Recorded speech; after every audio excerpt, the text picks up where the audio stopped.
Seja muito bem-vindo, seja muito bem-vinda ao seu ambiente de enriquecimento, onde falaremos sobre decisão e o processo da indecisão, porque, né, faz parte da decisão você ficar indeciso sobre o que fazer e como fazer. Bom, você já conhece o meu nome e eu estou aqui justamente para fazer com que você tenha a melhor experiência de todos os tempos. Então, vamos lá, sem mais delongas, para o conteúdo de hoje. Então, fazendo uma mini recapitulação, tá? Uma mini recapitulação.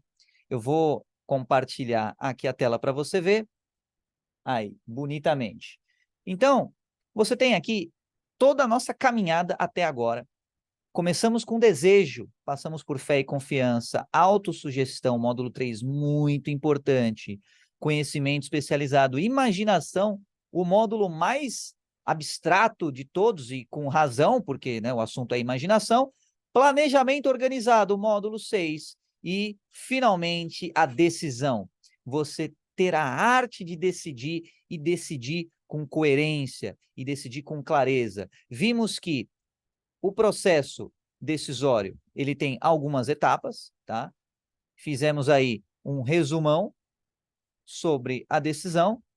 Então, bora lá novamente, aqui compartilhando outra tela para você. E eu decidi dividir esse processo em 5 etapas. Primeiro, em ciência, você não sabe que existem portas. E aí aquela fase das crenças limitantes e generalizadoras, você não sabe que não sabe. Da insciência até a ciência é através da informação. E você saber que existem portas, ir construindo o seu conhecimento com as evidências, com as teorias e com os fatos. Você sabe que não sabe. E aí você começa a andar em direção à sua porta. E agora estamos aqui, ó, nesse estágio número 3, o estágio da indecisão. Não saber por qual porta seguir, insegurança, objeções, especulações. Então, é quando você não sabe que você sabe. Vem comigo que o módulo de hoje, o capítulo de hoje está espetacular, espetacular, tá? Já fizemos um preâmbulo aí no vídeo anterior, mas agora o bicho vai pegar. Espero que você já esteja devidamente aquecido aí. Então, indecisão. Primeira coisa que eu quero que você tenha em mente sobre a indecisão é o seguinte: conceito da impressionabilidade. Parece até um trava-línguas, uma palavra de muitas sílabas. Impressionabilidade. E aí, por que esses holofotes aí, Carboneira? É o seguinte, meu jovem com intimidade um tanto quanto questionável aí, de me chamar de Carboneira. Você tem os holofotes, e o holofote, ele joga uma luz diferenciada num certo objeto. Ele joga uma luz diferente num local. E essa luz diferente, ela dá uma impressão diferente em quem percebe o objeto. E essa impressão diferente pode ser origem de uma impressão impactante. Quer um exemplo? Um exemplo bem simples. Vamos voltar aqui. Você tem caras que, Hollywood está cheio disso, que tiram os melhores ângulos, as melhores poses, as melhores fotos o tempo todo, sabe? A todo momento nos filmes. E por quê? Porque eles são muito bem conscientes da impressionabilidade daquele contexto na audiência. Então, isso, né, digamos assim, o megazord da evolução do que começou lá muito tempo atrás com o teatro e a representação teatral de dramas, de comédias, de tragédias, de sátiras e do que mais tenha sido ali há muito tempo atrás. Nessa época, existia uma iluminação específica a dado momento, o figurino específico a dado momento, a dado contexto. Tudo isso agrega significado. Mas olha só, estamos falando sobre decisão, correto? E o que a decisão tem a ver com a impressionabilidade? Em primeiro lugar, que você deve se perguntar, impressionabilidade de quem? Resposta de você. Impressionabilidade que você tem em relação ao mundo. Quer um exemplo um pouco mais contemporâneo do que o teatro? Seu celular. As taxas de atualização cada vez mais altas, que dizem ser mais confortáveis aos seus olhos, na verdade, aumenta o fator de impressionabilidade. Uma taxa de atualização de tela maior vai fazer com que a tela pisque mais vezes por segundo e que os seus olhos sejam mais impressionados por segundo. Uma taxa de atualização de tela de 60 frames per second, ou 60 quadros por segundo, faz com que o vídeo pareça mais fluido e você fica mais impressionado quando assiste o vídeo. Aí você pode me perguntar, mas caramba, Carbone, qual que é o problema dessa impressionabilidade em relação à decisão? Esse é o problema. E aqui eu coloquei um termo originalmente em latim, tá? Já vimos termos em grego, agora estamos vendo termos em latim para você expandir o seu conteúdo. Stupere e facere. Qual que é o termo em português que se correlaciona com isso? Estupefação. Você ficar estupefato, ou no caso, estupefazer alguém. E stupere tem justamente a mesma etimologia de estúpido. O que significa alguém que está estúpido? Alguém que está sem reação, lento, morgadão, modo panqueca, ingeriu alguma erva duvidosa, está lá num processamento um tanto quanto questionável, está processando a tela, está no meme da Nazaré, olhando e fazendo os cálculos mentais, está estupefato, ok? A impressionabilidade, ela tem como intuito deixar você estupefato. E esse é o primeiro caminho pelo qual você é invadido mentalmente. Quando você fica estupefato com algum estímulo e não reage a esse estímulo. E também é a premissa justamente do módulo 3 da autossugestão, repetição. Veja quantas vezes por segundo você tem ali uma emissão de luz nos teus olhos. E você aceita esse tipo de conteúdo, você aceita esse tipo de visão, justamente por quê? Justamente porque aquilo vai macetando tantas vezes a sua mente que você fica sem reação, perplexo, diante de tanto movimento, diante de tantas coisas teatrais e de tanta coisa arquitetada nesse sentido. E eu te digo, se você quer estar no comando da decisão da sua vida, você deve se precaver ante a estupefação da vida, ou diante da vida. Tenha sempre um plano de contingência para você não se permitir ficar estupefacto diante de uma situação, de um contexto. Isso é extremamente importante e, olha, não dá para enfatizar o bastante o quanto isso é importante. É por isso que você vê as pessoas sendo hipnotizadas e ficando naquele estado catatônico, onde elas não pensam por conta própria. E você vai entender onde eu quero chegar, porque, olha, isso aqui vai dar pano para manga, certo? Isso aqui vai ser uma digressão bem longa, mas você vai entender. E, olha, isso você não acha por aí na internet. Por isso que você tem esse conteúdo no seu ambiente de enriquecimento. Porque você ficar estupefacto não é necessariamente ficar fisicamente estupefacto, sem reação física. Você pode ficar sem reação mental. Alguém pode chegar, por exemplo, há um tempo atrás existiam os sofistas, caras que tinham a argumentação como arma, e eles podiam jogar um argumento meio contraditório, meio ambivalente, meio ambíguo para você, e você ficar sem reação. E aí eles te vencerem naquele argumento. Sendo que você não teve reação e você assumiu que o que estava sendo dito era uma verdade. Então, preste atenção. Quando você toma como fato uma hipótese, você está indo pelo caminho da indecisão. E aí, qual que é o fato e a hipótese no dia a dia que estamos acostumados? Você vê as redes sociais e tomar aquilo, a thumbnail do seu YouTube ou do seu Instagram ou qualquer coisa, como um fato, ou como algo que te impressiona os sentidos. E aí você toma aquilo que está sendo dito com um investimento emocional. Eu vou repetir.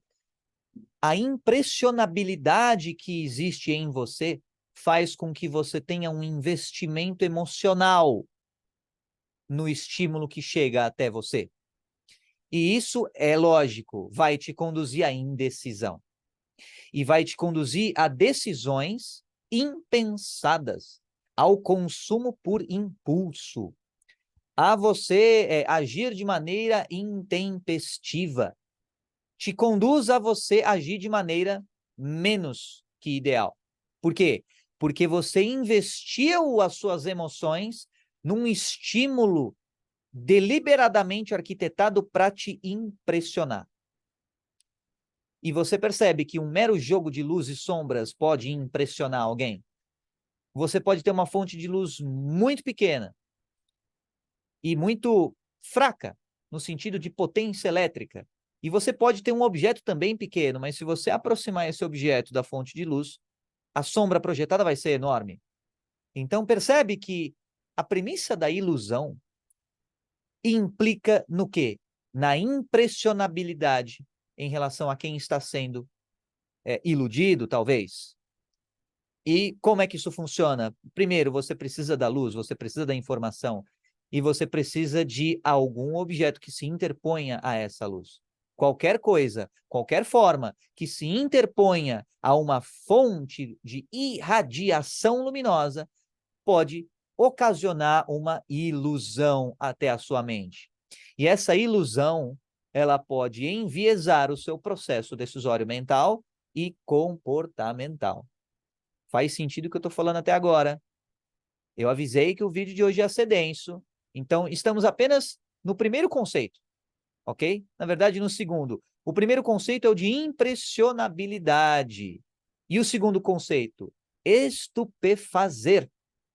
A impressionabilidade é uma característica que qualquer forma física tem. Quer um exemplo? Um sofá.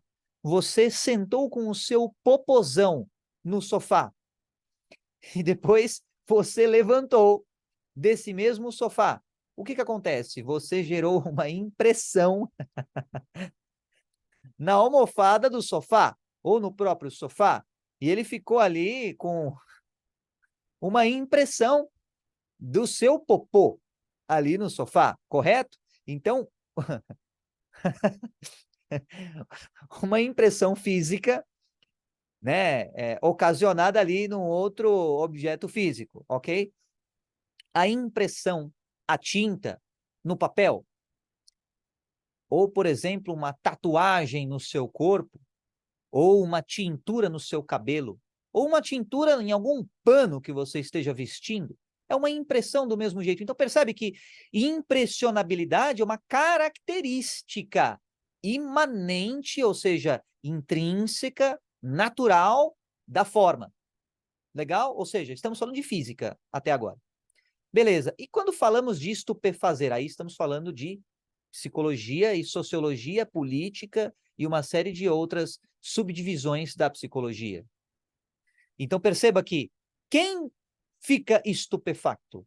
Quem não tem conhecimento de antemão para se precaver em relação àquele estímulo, àquela fonte de estímulo. Quem tem conhecimento de antemão não ficará estúpido diante de um estímulo. Por quê? Porque já teve o conhecimento prévio. Então, se você conhece uma certa situação, se você conhece um certo padrão, você não ficará sem reação diante desse padrão. Você pode ter uma atitude de qualquer qualidade que seja, porém vai ter uma atitude. E esse é o princípio. A ausência de atitude, ela pressupõe, ela, digamos assim, preconiza, ela toma em primeiro lugar, como consequência, a indecisão.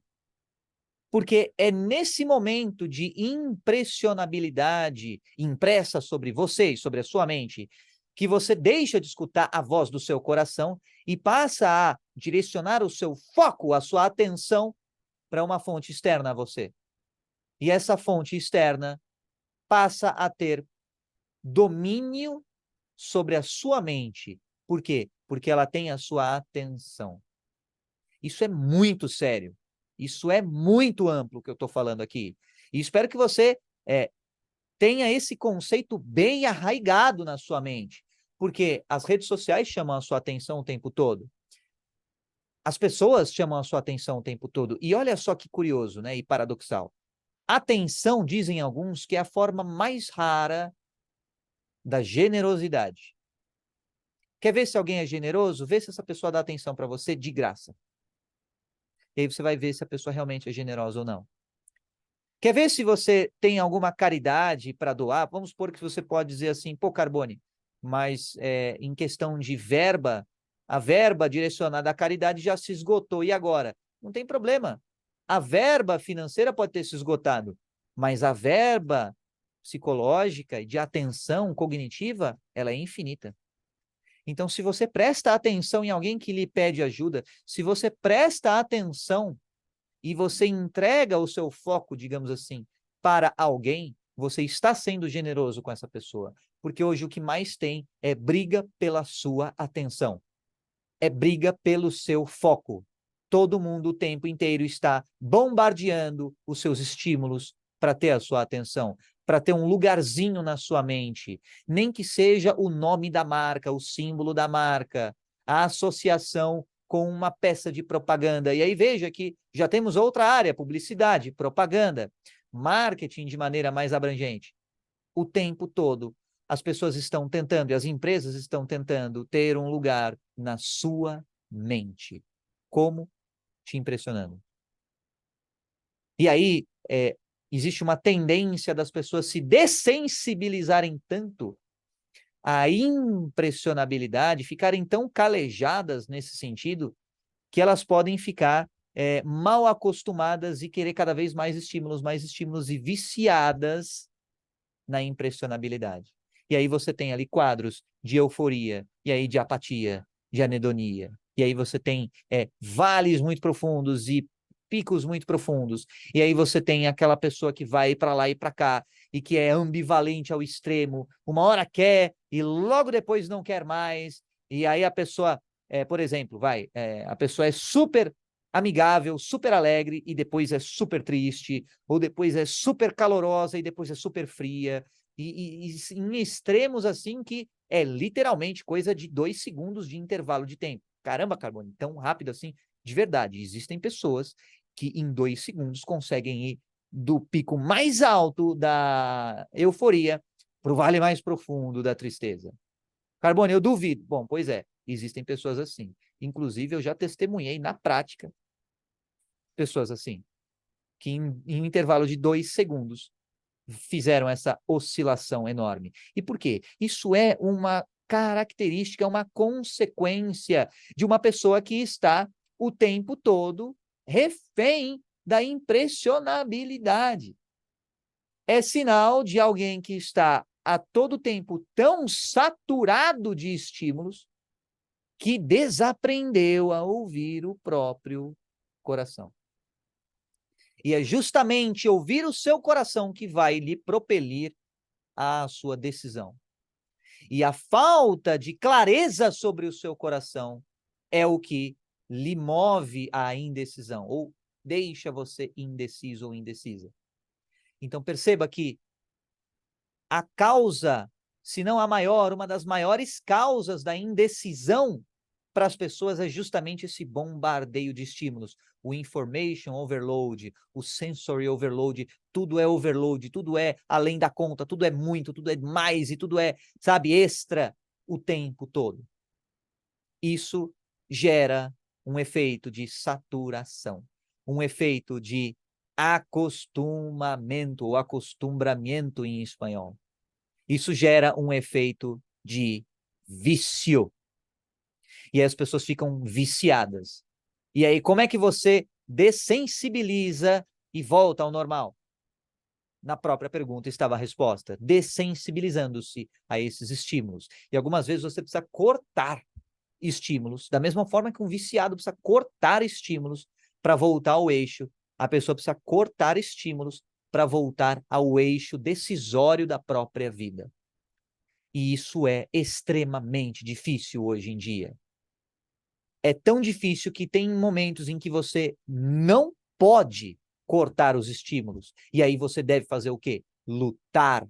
Lutar contra os estímulos que se avolumam contra você, que tentam te impressionar e conduzir a sua mente para uma determinada direção. Pense que é como se fosse um cerco a uma cidade, e essa cidade é a sua mente. E pensa num ariete. O que é um ariete, Carbone? É aquela coisa que as pessoas ficam marretando nos portões para que os portões se abram. É justamente isso o que acontece com a sua mente.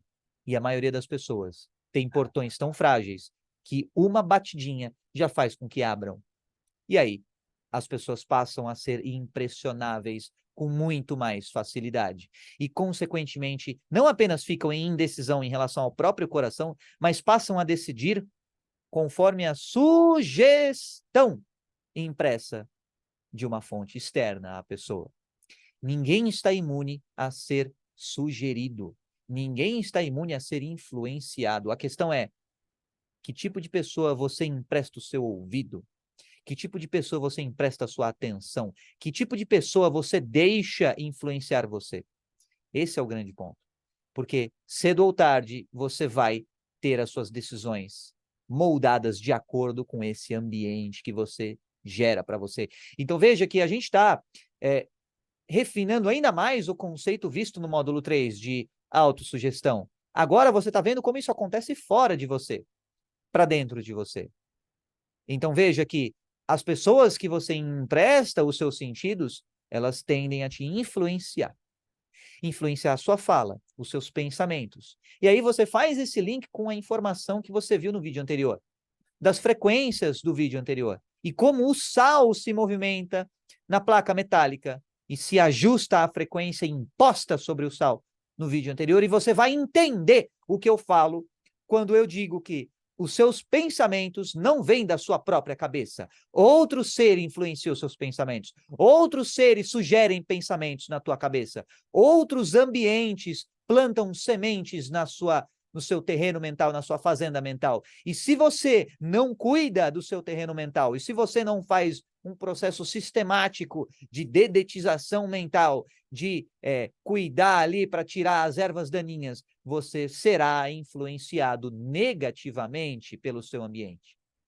E o grande lance, a grande arte está em justamente você saber que, sendo influenciável, escolherá as melhores fontes para te influenciar e defenderá a sua mente nos momentos de guerra mental, nos momentos em que a sua mente é tomada pelo cerco dos inimigos, da sua própria abundância, da sua própria prosperidade.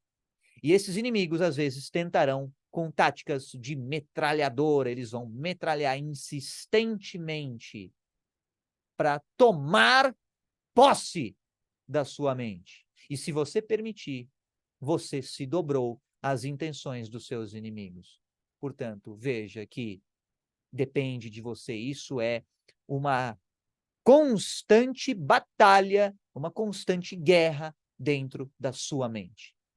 É isso que se diz em guardar o seu coração sobre todas as coisas. As fontes de vida emanam do seu coração.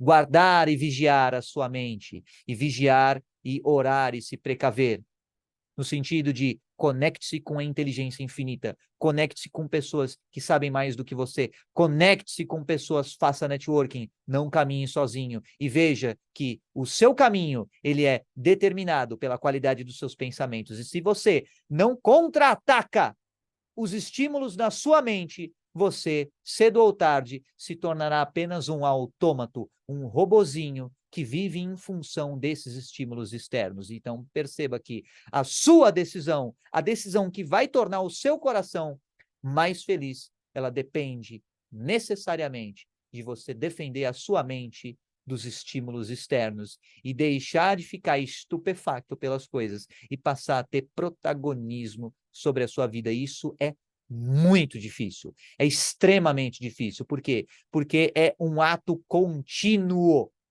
de você sempre fazer um contraponto e sempre vigiar. Quaisquer pensamentos que entrem na sua mente, você corta esses pensamentos, você bloqueia os pensamentos negativos e a sua mente ante esses estímulos contraditórios, ambivalentes e ardilosos. Porque, às vezes, o pensamento negativo, ele vem revestido de uma suposta positividade. Porém, no fundo, você percebe que é apenas um verniz, um falso verniz de positividade.